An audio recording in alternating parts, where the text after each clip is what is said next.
Intelligent talk that's sure to raise the IQ. Here's Guy Wehman, Ben Brunson, and Frank Vernuccio inside the news.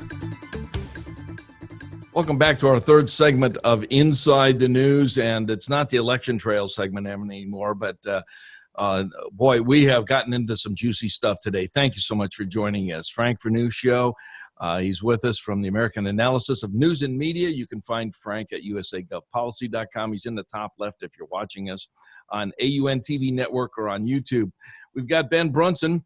He's the author of the Falstaff, Enigma, and Esther, Sling. You can find his books at Amazon.com until they take them off. And BenBrunson.com. You just never know. During our break, Frank said something very unique and very interesting and very pointed that we all need to take a point of. The United States of America is that great white hope that other nations look to. And Frank, you said it so beautifully. Go. Well, you know, we've, as Ben pointed out, leaders from around the world have expressed concern at what's going on with Twitter, with Facebook, and so forth. Even people who have not been particularly pro-American, like Angela Merkel. There's a reason for that. If freedom is lost in another country, there's always in the background the United States, as it was in World War I and World War II. But if the United States falls, there is no one left to restore freedom or to bring it back. If you want to look for a historical parallel, after the essential collapse of the Roman Empire in 476 AD, the world went into 1,000 years of a dark ages. If freedom in the United States falls, we are essentially looking at a new dark ages that might take humanity 1,000 years to fight its way out of.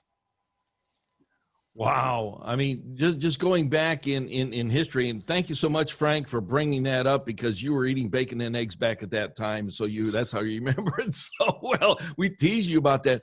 But boy, oh boy, Ben, that is so pointed and so directed, and yet can be so true. It's absolutely the fact. And Frank said it perfectly. Look, I was raised in Florida, and I'm back in Florida after a lot of years up north. Florida is home to a lot of Latin Americans who have fled their countries, the countries they grew up in, whether you're talking about the Cuban influx, and more recently, people who have come here from Venezuela, from Brazil, from all over Latin America, from Mexico. They come here to pursue freedom. They all have that love of freedom. Donald Trump won Florida by a much more significant margin this time than he did 4 years ago. And that was off of the strength of those Latin voters who flocked to his message of freedom and free speech and their concerns over what Joe Biden and the Democratic Party is all about right now. So it is so true. The United States is that beacon of hope, is that shining light on the hill, as Ronald Reagan called it.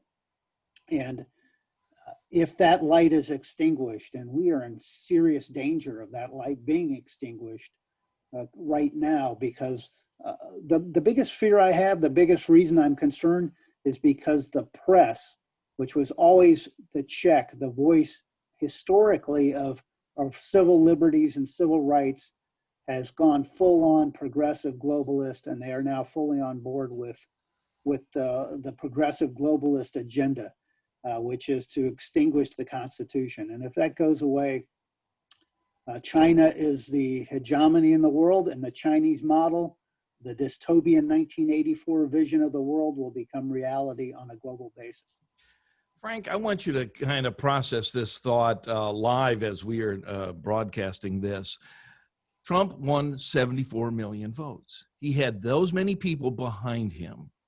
Ballot harvesting escalated Bernie Sanders, Joe Biden's numbers up above Trump's to maybe 80 million. I don't know what it is, but those are ballot harvesting. So those are not real people.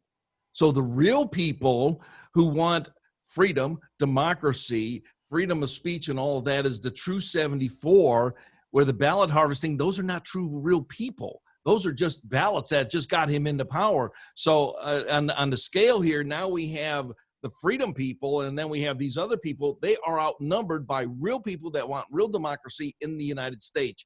Kind of help process that. Am I on some good thinking here? Yeah, the problem is it's not, there's a belief that majority always rules. The problem is it doesn't. What rules is the people who have the power. How many countries around the world do we see the bulk of the citizenry yearning for freedom, but a relatively small group that has all the guns and all the power and all the access to power are the ones who stay in control? We're seeing that now in the United States. At one time, you couldn't, as Abraham Lincoln said, you couldn't fool all the people all the time.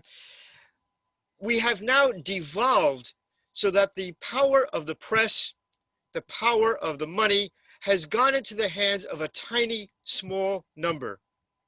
Whether we're talking about the magnates of Facebook and Google, whether we're talking about the press, it's all a small group that has all the power. Alan Dershowitz was talking about YouTube and Twitter and all that, and he was saying, these aren't press outlets any longer. They're simply partisan spokes outlets. And what we've seen is a divorce of the American people from their own centers of influence, their own centers of power.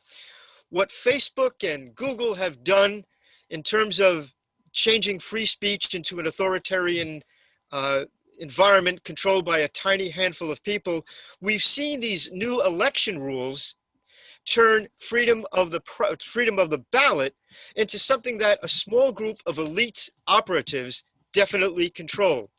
When we saw in this election, before we even get into the obvious evidence of fraud, and there was clear obvious evidence of fraud in the election itself, in the execution of the election, whether it's the ballots being found at 2:00 in the morning, that were probably all phony. But before that, the way that governors, secretaries of state, and state attorney generals simply decided to change all the rules of the game in violation of their own state laws. The basic aim of the Texas lawsuit, which the Supreme Court refused to hear, was that when a state has a process of how the ballots are done and counted, that's the law that must be followed.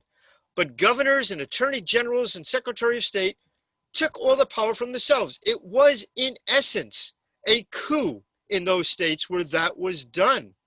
And the Supreme Court completely abrogated its solemn duty to check that. And that's where we are at this point. We have seen in the press and in the power centers of the individual states a coup against normal constitutional state and federal constitutional processes. It's the story that is the story of the century so far. And the press, because it's owned for the most part by those power elites, refuses to talk about and hides. Wow, we have about 40 seconds left here, and I want to get into the next topic, but just briefly, and we might have to carry this over, Ben. Facebook, and we'll just pose the question, Facebook was designed after MySpace, and they wanted a connection point for people to talk to other people, to interact with other people. And it has morphed in the last 10 years or so into something far greater. So it's not just, hey, I want to connect up with you. I like what you're saying. Let's chat back and forth. And it has actually gone far beyond, and what Frank is saying, propagating that political feeling.